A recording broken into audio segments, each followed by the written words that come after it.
Oui, Charles Leclerc gâche sa carrière chez Ferrari. Alors, c'est une affirmation qui tourne de plus en plus dans ma tête et qui me fait mal parce que j'ai envie de le voir partir pour son bien, pour mettre fin à cette espèce de souffrance dont on est malheureusement spectateur depuis trop longtemps et où on est impuissant, on a envie de l'aider à dire mais allez, gagne quoi.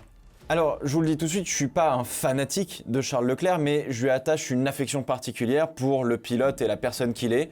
C'est peut-être parce que, je sais pas, il est francophone, parce que c'est incontestablement l'un des meilleurs pilotes au combat roue contre roue en Formule 1 à l'heure actuelle, ou tout simplement peut-être parce que son parcours trace une histoire extrêmement puissante avec Jules Bianchi, son papa, et son amour et son engagement absolu envers la plus mythique des écuries de Formule 1, Ferrari.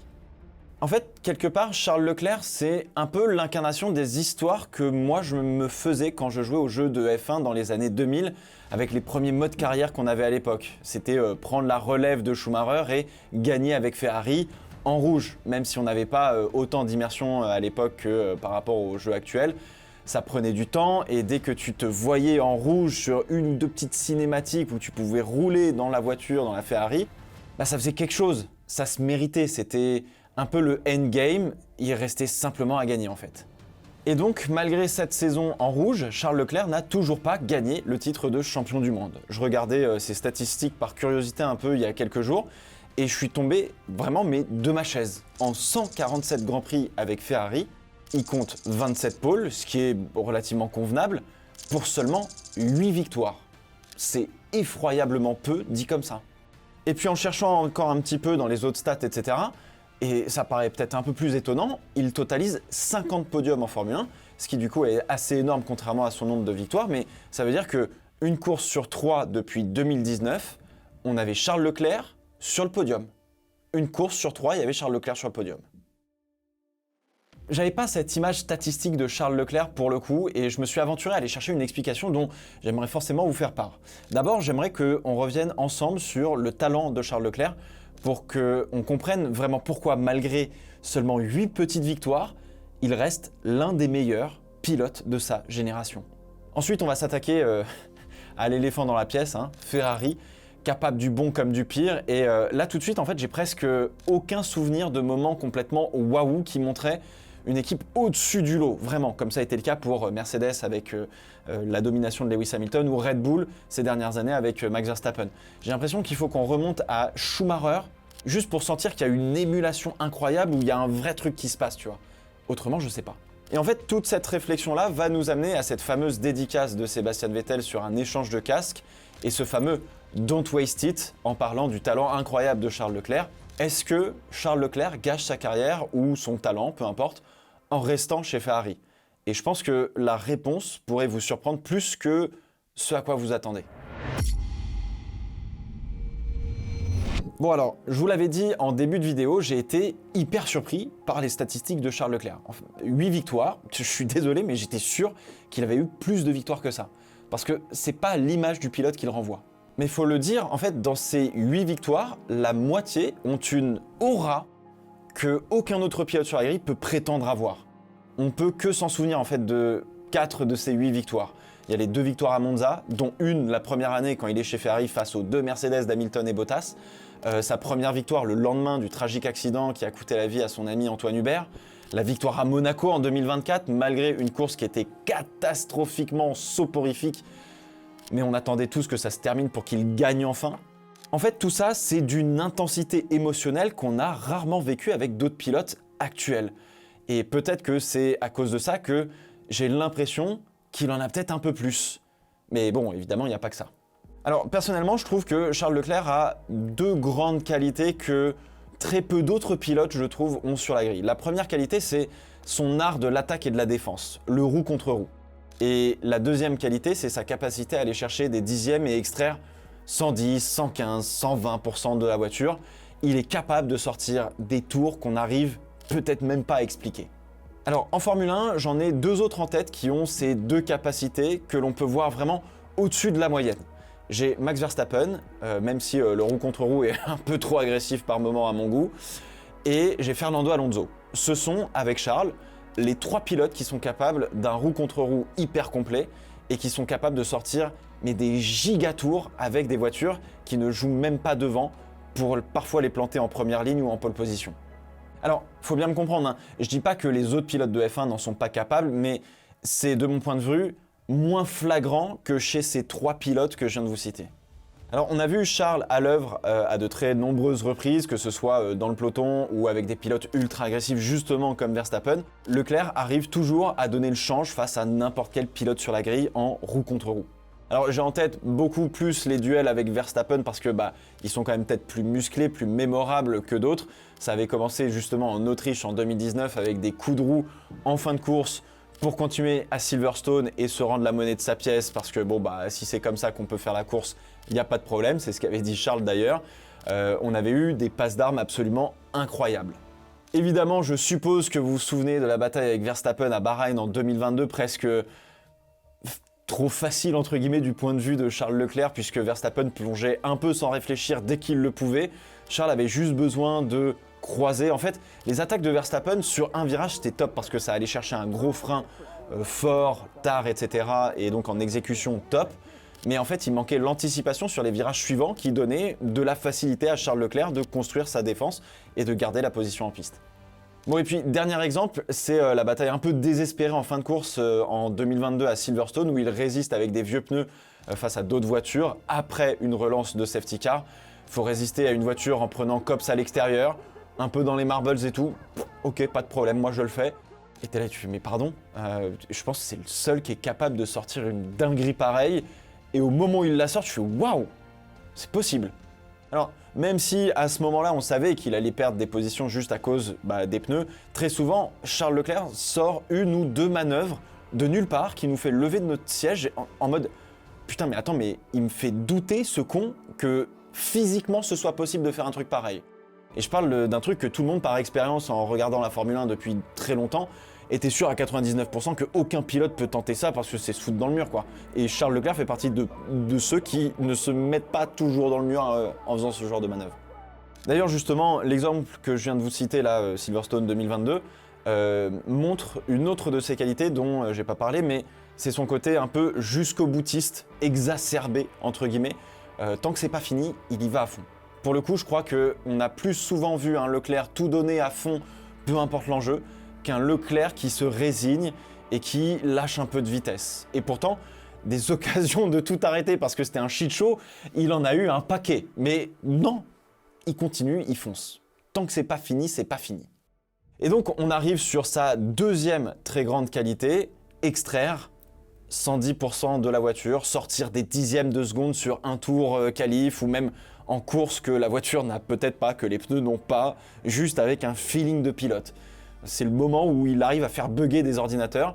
C'est surtout dans ces moments que se matérialise finalement le talent dans sa forme la plus brute possible pour un pilote.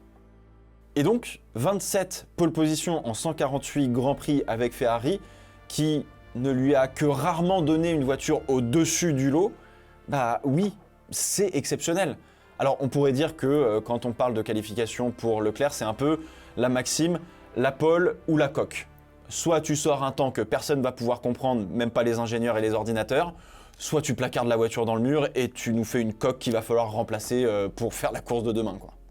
Et alors ça, pour le coup, c'est arrivé à plusieurs reprises, hein. Bakou 2019, Monaco 2021, Miami 2023, Bakou 2025, bref, des exemples, on en a quand même quelques-uns. Et en vrai, je préfère voir un pilote comme ça qu'un pilote qui prend un peu trop de précautions et qui reste toujours... à qui il manque peut-être genre 2 dixièmes à chaque fois. Alors on parle de qualification, mais cela lui arrive aussi de temps en temps en course. Mais plus le temps ces dernières années, j'ai l'impression, il dépasse la limite de la voiture, peut faire des erreurs, ce qui se traduit par un Charles Leclerc qui est généralement très dur avec lui-même, notamment en interview. Alors je pense notamment par exemple à la Turquie en 2020 où il perd le podium sur une attaque et un blocage de roue à 3 virages de la ligne d'arrivée. Je pense aussi au Grand Prix de France en 2022, il a trop poussé sur ses vieux pneus par entre guillemets ordre de son ingénieur et puis perd l'arrière dans le bossé, c'est la catastrophe, terminé, bonsoir quoi. Et alors justement, je voudrais juste me servir de l'exemple du Grand Prix de France 2022 pour vous donner, je pense, le domaine où il doit encore faire des progrès de mon point de vue. Et ce domaine-là, c'est la prise en main et le recul stratégique sur sa propre course. Alors, contrairement à son coéquipier Carlos Sainz dont je vante les mérites depuis maintenant quelques Grands Prix, voire quelques années, quelques saisons, je trouve que Charles Leclerc se repose trop sur son équipe et ne prend pas assez en main les choses pour mener sa course dans la bonne direction. Alors, je pense que ça peut venir d'un manque de recul sur l'image globale de la course depuis sa propre voiture. Et oui, on est d'accord, hein, piloter à 300 km/h et réfléchir en même temps sur la stratégie, c'est probablement ce qu'il y a de plus difficile en Formule 1, je trouve. Mais quand on voyait Sainz ou même Vettel questionner, faire des réflexions à leurs propres ingénieurs qui sont là en mode « je comprends pas ce qui se passe », leur dire quoi faire, qu'ils se trompaient, que ceci, que cela, on ne voit pas Charles assez souvent le faire. Il faut dire que sur les 7 saisons, son équipe l'a peut-être pas aidé non plus. Las Vegas l'année dernière, justement, puisqu'on n'est pas loin du GP de Las Vegas, puisqu'il sera passé pour vous, mais moi c'est un petit peu avant, je vous invite à revoir la course et les radios de chez Ferrari, mais c'est la zizanie. On a rarement vu un Carlos Sainz lâcher un « Wake up guys !» et si on avait pu être tous au micro, on aurait gueulé avec lui. Et Charles était aussi énervé après son équipe. Bref, pour finir sur Charles Leclerc, on va forcément parler un peu de statistiques sur notamment les face-à-face avec ses coéquipiers parce que ça permet de comparer dans une certaine mesure deux pilotes. Et je suis moins fan des stats parce que ça raconte pas toute l'histoire. Bon alors, que ce soit avec Vettel, Sainz ou Hamilton, faut voir la gueule des coéquipiers quand même, c'est du lourd. Charles Leclerc a toujours dominé sur l'exercice de la qualif et ce dès ses débuts chez Ferrari. Pour le duel en course, il a perdu une seule fois, c'était face à Sebastian Vettel en 2019 lors de sa première saison en rouge. En revanche, en 2019, Leclerc a quand même fini devant Vettel au classement des pilotes. Alors d'ailleurs, le duel face à Lewis Hamilton est d'une violence qui est absolument sans nom. Là, avant Las Vegas cette année, c'est 17-4 en course et au moment où je tourne, il reste encore 3 Grands Prix avec une sprint. Et la tendance n'a pas l'air d'être partie pour s'inverser. C'est déjà le duel avec le plus d'écart sur une saison pour Charles Leclerc chez Ferrari et ça tombe sur Lewis Hamilton, l'un des meilleurs pilotes de l'histoire de la Formule 1. C'est lunaire. Bon, ça s'explique par plein de trucs, évidemment. Et puis, bon, d'ailleurs, la saison de Lewis Hamilton chez Ferrari devra faire l'objet d'un bilan à la fin de cette saison en vidéo, voire peut-être même début d'année prochaine, tellement il y a de choses à dire. Encore une fois, je vous le redis, c'est d'une violence sans nom ce qui s'est passé cette année. Mais c'est pas le sujet de la vidéo d'aujourd'hui. Alors, je pense pas que vous aviez particulièrement des doutes sur le fait que Charles Leclerc est l'un des meilleurs pilotes de sa génération, mais on doit vraiment prendre le temps d'expliquer et d'aller chercher le pourquoi en piste plutôt que de se contenter de statistiques pour justement en avoir le cœur net. Faut vraiment regarder toute l'image, quoi.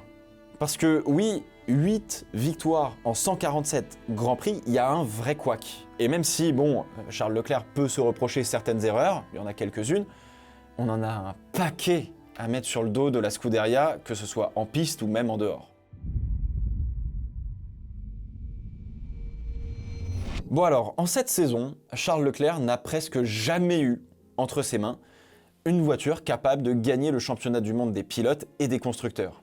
Et pire encore, on a plus souvent vu l'équipe le mettre dans la mauvaise situation plutôt que la bonne.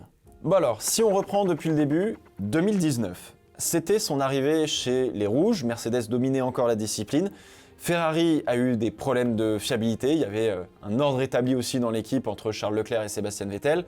Ça a été assez vite compliqué à maintenir vu que Charles Leclerc roulait plus vite que le pilote allemand. En 2019, vous aviez aussi Max Verstappen qui s'est réveillé en cours de saison. Et malgré cela, la voiture n'a pas suffisamment évolué pour tenter d'aller chercher les Mercedes qui restaient encore relativement intouchables. Puis, il a fallu sacrifier quasiment 2 saisons à cause de l'affaire des débitmètres. Alors, j'en avais fait une vidéo au moment où c'est arrivé, donc c'était il y a déjà un petit moment. Si jamais vous avez envie d'aller y jeter un œil, c'est avec plaisir. J'en profite aussi. Si vous aimez les vidéos, n'hésitez pas à mettre un like, ça nous aide beaucoup et en plus de ça, ça nous fait très chaud au cœur à toute l'équipe et à moi-même. Alors on avance 2020-2021, il a fallu revoir le moteur Ferrari qui manquait cruellement de puissance. L'aéro n'était pas suffisamment bonne, nous étions dans une saison de Covid, les nouvelles règles de 2022 allaient entrer en vigueur, donc sacrifier 2020 et 2021 c'était pas trop grave. 2020, 3 podiums, aucune victoire, P6 au championnat pour Ferrari je crois. C'est ce que l'on appelle un accident industriel. 2021, toujours aucune victoire. Pire, Charles qui part en pôle à Monaco ne prend pas le départ sur un problème d'arbre de transmission. Mais la Scuderia va se heurter à deux gros problèmes sur ces dernières années. Une incompréhension sur les voitures à effet de sol et une incapacité à développer une voiture sur une saison entière et donc de jouer le titre de champion du monde. Bon alors 2022 ça commence très fort puisque la voiture et Charles Leclerc jouent littéralement les victoires et potentiellement le titre face à Max Verstappen et Red Bull quand Mercedes a complètement loupé le virage de cette nouvelle réglementation. Le problème de 2022, c'est qu'avoir bien commencé, c'est bien, mais l'écurie n'a pas réussi à développer la voiture à partir de la deuxième partie de saison. La Scuderia est aussi en proie à des gros problèmes de fiabilité sur le moteur, arrachant à Charles Leclerc 2 victoires potentielles alors qu'il menait 2 grands prix. C'était en Espagne et en Azerbaïdjan, et en plus de ça, c'était en début de saison face à Verstappen, au moment où il faut prendre des points. Et ça commençait à faire creuser un écart dont il se serait bien passé, et ça a empêché Charles Leclerc d'avoir droit de faire des erreurs. Alors on peut noter aussi les nombreux cafouillages stratégiques des ingénieurs de piste, que ce soit pour Charles à Monaco ou à Silverstone où il se retrouve sur des vieux pneus pour une relance de safety car en fin de course, où on demande même à Sainz de rester et de donner l'aspillage. Bon, vous avez compris. Et alors bon, on a blâmé Ferrari, mais oui, je note bien l'erreur qui a finalement enterré une bonne fois pour toutes la course au titre pour Charles Leclerc, c'était au GP de France, bien que Ferrari a une part de responsabilité de le laisser sur des vieux pneus comme ça, mais voilà, à partir de ce moment-là, Verstappen s'est envolé. Ferrari finit quand même deuxième de la saison, loin derrière Red Bull, mais loin quand même devant Mercedes. Charles arrache la P2 au championnat pour une petite poignée de points, je crois que c'est 3 points face à Sergio Pérez.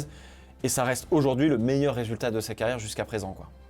Alors en vrai, quand on prend la saison comme ça, c'est catastrophique la saison 2022. C'est cataclysmique, désastreux, déplorable. Vraiment, non mais j'insiste, hein, ça a été pitoyable après les 3, 4, 5 premiers Grands Prix. Et pourtant, je retiens un mot de 2022 pour Ferrari, et ce mot c'est potentiel. De mon point de vue, c'est la première fois depuis l'ère Schumacher que j'ai vu, mais vraiment les toutes petites bribes d'une équipe qui a le potentiel dans chaque domaine individuellement pour gagner le championnat.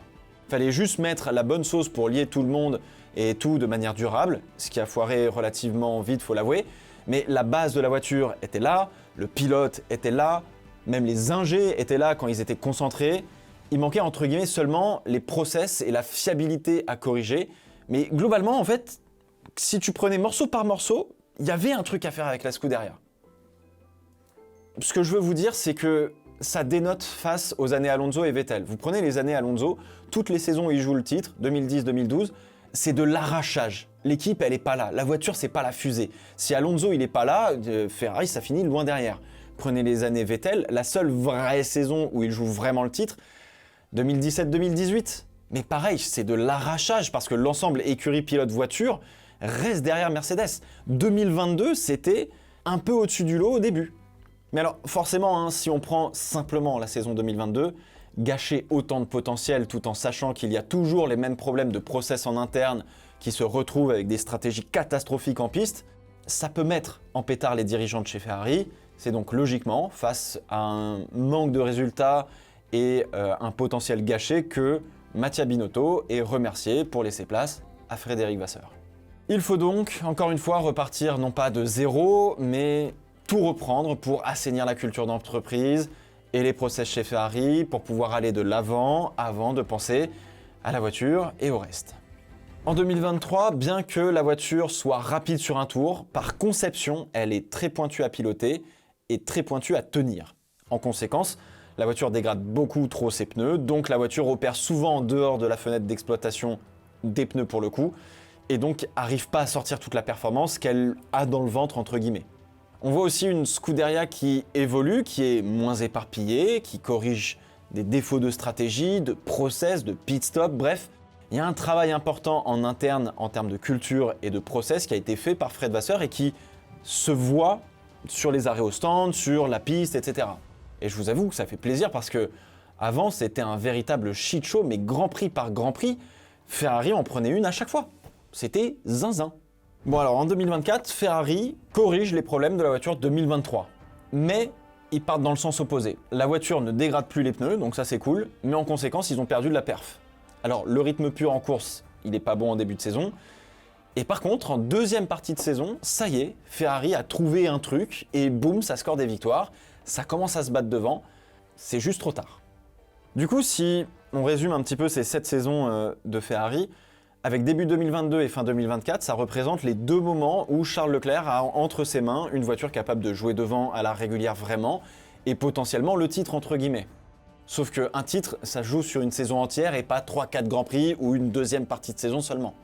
D'ailleurs, 2024 marquait un peu le dernier push avant de basculer sur 2026 et la nouvelle réglementation, et même si on espérait voir Ferrari continuer sur sa lancée en 2025, ça a été une catastrophe une fois de plus. 2025, Hamilton a du mal au volant de sa voiture, a du mal à communiquer avec son ingénieur, Charles Leclerc manque de chance et se fait sortir 2 fois par exemple par un contact avec Kimi Antonelli. Les évolutions apportées en Belgique, censées résoudre des problèmes et permettre de rouler un peu plus bas, ne portent pas autant leurs fruits que ce qu'ils espéraient. En fait, ce qu'il faut savoir, c'est que le problème de la Ferrari cette année, c'est qu'elle avait besoin d'un travail sur la suspension pour tenter de rouler plus bas, générer plus d'appui aérodynamique et donc plus de performance, pour la faire relativement simple. Malheureusement, ils n'ont pas réussi à résoudre ce problème et ils sont obligés, entre guillemets, de rouler un peu plus haut. Notamment pour pas user la planche, donc pour éviter de se faire disqualifier, ça c'est un des problèmes. Et donc du coup, les pilotes et les équipes sont obligés de tenter des réglages relativement extrêmes sur la voiture, montrant un certain agacement, voire une sorte de désespoir, parce que ils n'arrivent pas à placer leur voiture dans la fameuse fenêtre d'exploitation. La voiture, on n'arrive pas à la faire rentrer dans cette fenêtre et à trouver le bon équilibre pour que ça réponde, que ça aille chercher de la perf, quoi. On n'arrive pas à extraire la performance de la voiture. Résultat, on a 2 pilotes hyper talentueux. La Scuderia Ferrari peine à aller chercher une P2 au constructeur, ce qui est absolument affligeant parce qu'en face, on a Red Bull qui se bat littéralement avec une seule voiture, parce que Max Verstappen marque 90% des points de l'équipe, et Mercedes qui, quand même, grâce à Russell qui performe, marque aussi beaucoup de points quand Kimi Antonelli passe un peu au travers de quasiment la moitié de la saison, entre la fin du premier tiers jusqu'à la rentrée de septembre, fin du deuxième tiers de saison à peu près. Résultat, sur cette ère à effet de sol, la Scuderia Ferrari laisse une impression qu'ils ont fait que stagner du début jusqu'à la fin. C'est encore plus flagrant quand on voit la progression de Mercedes qui partait de très loin, quoi, avec les no side pods, les aeropods et compagnie. Aujourd'hui, ça arrive à rouler bien quand même. C'est quand même derrière, mais c'est moins cata. Et Charles Leclerc le disait en interview après le GP de Singapour, la voiture ne s'est pas améliorée depuis le début de l'année. Ça ne veut pas dire qu'ils n'ont pas bossé dessus, mais ce qu'ils ont apporté n'a pas fonctionné en fait. Et derrière, il fait une autre déclaration qui va mettre le feu aux poudres, et c'était à peu près dans le même timing, c'est « J'espère vraiment que l'on commencera 2026 sur le bon pied, sinon on va traverser quelques années difficiles. » Il en fallait pas plus. Les rumeurs se sont envolées directement sur un potentiel départ du monégasque de chez Ferrari. Son management a sondé d'autres écuries, on apprend ça dans la presse. Bref, tout le monde s'est emporté pendant à peu près littéralement 3 heures. 2 remarques vis-à-vis de ça. Premièrement, Charles l'a très justement dit en interview qu'il ne voulait pas partir et que son rêve c'était de gagner avec Ferrari. Et deuxièmement, si un management ou un manager de pilote va pas voir les autres écuries, c'est un manager qui est nul à chier. Peu importe ce que veut le pilote, le taf du manager, c'est d'être en capacité de proposer tous les contrats possibles et imaginables, intéressants, pour que son pilote de Formule 1 ou peu importe, continue sa carrière et accessoirement puisse le payer. Sinon, t'es au chômage. Mais après avoir sacrifié 2020 et 2021 pour une saison 2022 catastrophique, avec pourtant un potentiel d'entrée de jeu, avec des potentiels individuels comme je vous l'ai dit, Charles Leclerc, là, on le retrouve dans une posture d'espoir plus que de maîtrise et que enfin un nouveau règlement puisse lui donner l'impulsion d'aller chercher le titre. Combien de temps va devoir attendre Charles Leclerc avant de, non pas d'être titré, mais de au moins jouer le titre? Vous vous rendez compte la question où est-ce qu'on en est, quoi? À Charles, tu es le pilote le plus talentueux que j'ai rencontré en 15 ans de Formule 1. Ne le gâche pas, fais tout ce qu'il faut pour être heureux et sourire. Merci pour tout, Seb. De cette dédicace de Sébastien Vettel, on en retient généralement une seule chose. Ne le gâche pas. Pointant le talent du monégasque du doigt. Je pense que on l'interprète tous à la manière d'un « va-t'en d'ici, il y a autre chose ». C'est encore plus lourd de sens puisque c'est un pilote multiple champion du monde, passionné et fan de Ferrari, qui a été confronté au même défi que Charles Leclerc aujourd'hui, et le tout sans succès. Aujourd'hui, ça fait 7 ans que l'on attend de voir Il Predestinato sauver les rouges d'une disette de titres sans pareil dans l'histoire du cheval cabré. Le prédestiné, surnom donné par les Italiens aux Monégasques, devient de plus en plus lourd à porter. Et oui, presque 5 ans plus tard, on peut avoir ce sentiment que ce petit message ne le gâche pas, a pris malheureusement vie. Et oui, on a cette impression qui se confirme par d'innombrables variables que Charles Leclerc gâche son talent et gâche sa carrière en restant chez Ferrari. Alors, course après course, saison après saison, c'est un éternel recommencement avec toujours ce même espoir. Cette année sera la bonne. On est tellement en attente de voir Leclerc triompher un jour que cela nourrit indirectement notre impression que cela n'arrivera potentiellement jamais et nous fait dire « Charles, pour gagner, il faut partir ». Parce qu'aujourd'hui, Leclerc, c'est l'un des pilotes non titrés qui le mérite peut-être le plus de mon point de vue. Ce n'est pas complètement fou de penser que Charles Leclerc doit avoir dans ses tripes à lui 2 voire peut-être 3 titres de champion du monde à aller chercher. Plus, moins, on s'en fout, mais vous avez compris le truc, quoi. Il a la graine d'un champion du monde. Alors, on peut le penser, voir faire ses titres chez Mercedes, ou bien chez McLaren, ou encore chez Red Bull, mais peu importe. Pourvu qu'on le voit briller et qu'il nous donne ses étincelles lorsqu'il se bat aux avant-postes, roue contre roue, prêt à prendre des risques que l'on n'aurait jamais pu imaginer pour planter une voiture en pole position, parfois dans un mur, bon ça arrive, c'est prendre des risques, c'est la Formule 1, c'est comme ça. Bref, on veut voir Charles Leclerc se libérer par le succès qu'il mérite, que ce soit chez Ferrari ou pas. Et pourtant, lorsque tout le monde se concentrait sur les doux mots de Sébastien Vettel, que ce soit le fait de ne pas gâcher son propre talent ou que Leclerc soit le plus gros talent que l'Allemand ait vu en 15 ans de Formule 1, ce qui est pas rien quand même, faut le souligner, personne ne s'est attardé sur les mots les plus importants de cette dédicace. Mais sois sûr que peu importe ce que tu fais, d'être heureux et souris. Et elle est là, toute la clé pour comprendre notre propre frustration à nous, qui grandit d'année en année sur ce fameux gâchis de talent qu'on voit à la Scuderia. Charles Leclerc est lié à Ferrari, non pas seulement par contrat jusqu'à fin 2029, mais émotionnellement aussi. Rouler et gagner chez Ferrari, ça a toujours été son rêve. Ça a été aussi celui de son parrain, Jules, par procuration celui de son père, Hervé, et finalement, notre rêve à vous et moi. Vettel l'avait très bien résumé. Tout le monde est fan de Ferrari, même ceux qui disent qu'ils ne le sont pas, le sont quand même. Et oui, je suis entièrement d'accord avec ça. On est tous fans de Ferrari d'une manière ou d'une autre. On y a tous un attachement d'une manière ou d'une autre. Voir une voiture rouge rouler, ça nous a toujours fait un petit truc, un petit quelque chose. Il y a toujours quelque chose de différent. Enzo Ferrari le disait lui-même, demandez à un enfant de dessiner une voiture, il va la colorier en rouge. Et c'est aussi pour ça que je vous parlais des jeux de F1 dans les années 2000 et les premiers modes carrière qu'on avait sur F1 04 par exemple. Le jeu, vous le disiez pas, mais vous aviez 2 objectifs. Gagner un championnat en battant Schumacher dans une autre voiture et ensuite aller gagner chez Ferrari. Charles Leclerc ne serait pas, ou du moins ne serait plus le Charles Leclerc qu'on connaît s'il quittait la Scuderia demain. On pourrait voir une sorte d'enfermement infernal à tenter chaque année jusqu'à ne plus en pouvoir de gagner le championnat avec Ferrari, quitte à devenir peut-être le pilote le moins performant de l'histoire de la marque. Et pourtant, c'est le sens que lui donne à sa carrière et à sa vie. Et c'est cette quête perpétuelle qui le fait avancer, qui le rend heureux et le fait sourire.